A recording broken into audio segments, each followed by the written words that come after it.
Olá, nós somos alunos da disciplina de Fisiologia 6 da Faculdade de Medicina da UF. Hoje falaremos um pouco sobre a lei de Poiseuille. Para começar, Jean-Louis-Marie Poiseuille foi um físico e médico francês que está muito associado com a fisiologia da circulação sanguínea, tendo publicado na sua carreira diversos artigos na área e ganhado reconhecimento por sua contribuição para a física aplicada ao corpo humano.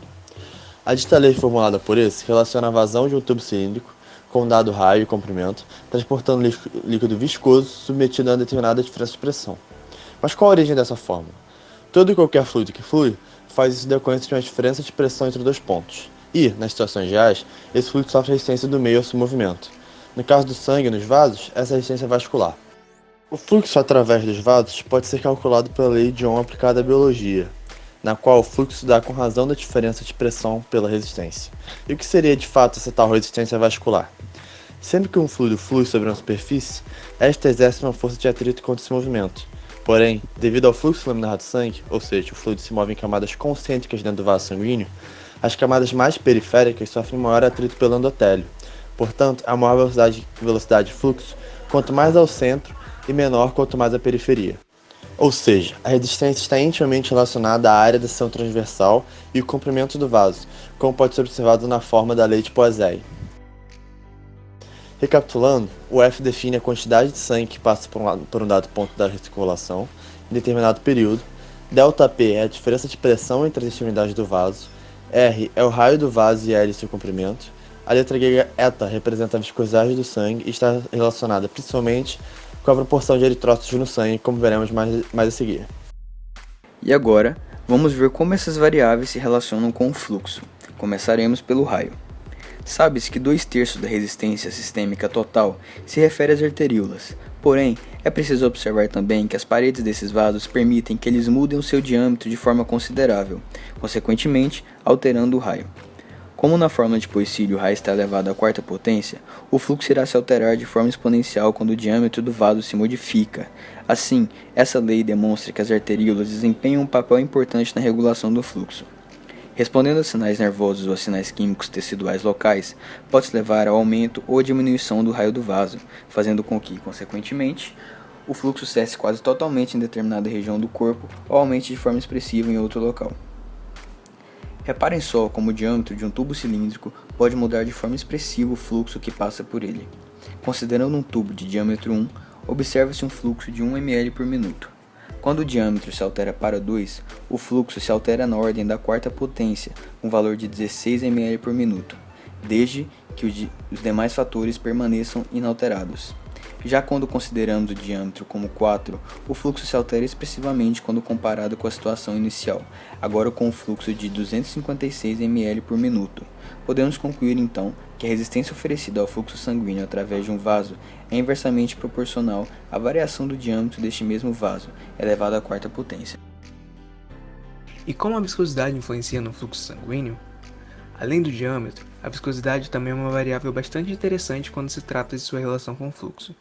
Quanto maior a viscosidade do sangue, menor será o seu fluxo pelo vaso. Sabe-se que a viscosidade do sangue é 3 vezes maior que a da água, sendo essa diferença baseada principalmente pelo hematócrito. Esse se trata da porcentagem de glóbulos vermelhos em suspensão no sangue, que exercem força uns sobre os outros e também contra as paredes dos vasos. O hematócrito médio entre os homens é de 42% do conteúdo sanguíneo, enquanto nas mulheres esse valor médio se traduz em 38%. Apesar disso, esses valores podem variar e, consequentemente, também se altera o fluxo sanguíneo. Pessoas que possuem anemia, por exemplo, podem possuir um hematócrito muito baixo, em torno de 20%. Assim, com base na fórmula da lei de Poiseuille, pode-se observar que isso contribui para um fluxo sanguíneo aumentado, uma vez que haverá menor atrito entre o sangue e as paredes dos vasos. Por outro lado, indivíduos com policitemia, uma doença que provoca um aumento expressivo do hematócrito para 60% a 70%, eles possuem um fluxo sanguíneo reduzido, visto que, nesse caso, a resistência vascular é mais elevada.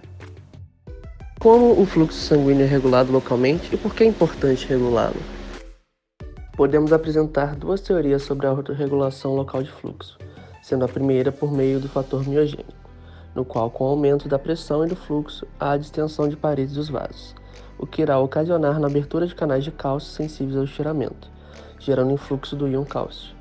Tal influxo irá iniciar uma sinalização celular que culminará na contração da musculatura lisa da túnica média, o que significa que haverá uma diminuição do calibre do vaso, propiciando maior resistência, o que indica uma diminuição do fluxo local do que havia sido inicialmente aumentado. A outra teoria é a metabólica, a qual relata que há a presença de metabólitos vasodilatadores que, com o aumento do fluxo, serão levados e apresentarão menor interação com os receptores nos vasos, o que irá gerar vasoconstrição, ou seja, diminuição do calibre e assim redução do fluxo. A regulação do fluxo é importante, pois a quantidade de sangue disponível no organismo é limitada, e a necessidade de suprimento sanguíneo em um local específico é definida pelas necessidades metabólicas momentâneas.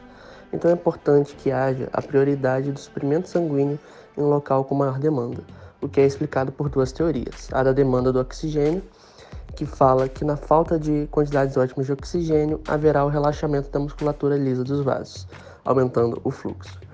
E a teoria da vasodilatação, que alega que uma maior atividade metabólica ou menor suprimento de oxigênio ou outros nutrientes aumentaria a velocidade de formação de moléculas vasodilatadoras nos tecidos, o que aumentaria a vasodilatação dos vasos. Sem o suprimento adequado de sangue nos locais específicos, o organismo teria uma boa redução da otimização das atividades metabólicas e de sua sobrevivência. Esse foi o nosso trabalho sobre a lei de Poiseuille. Esperamos que tenham gostado e, sobretudo, entendido.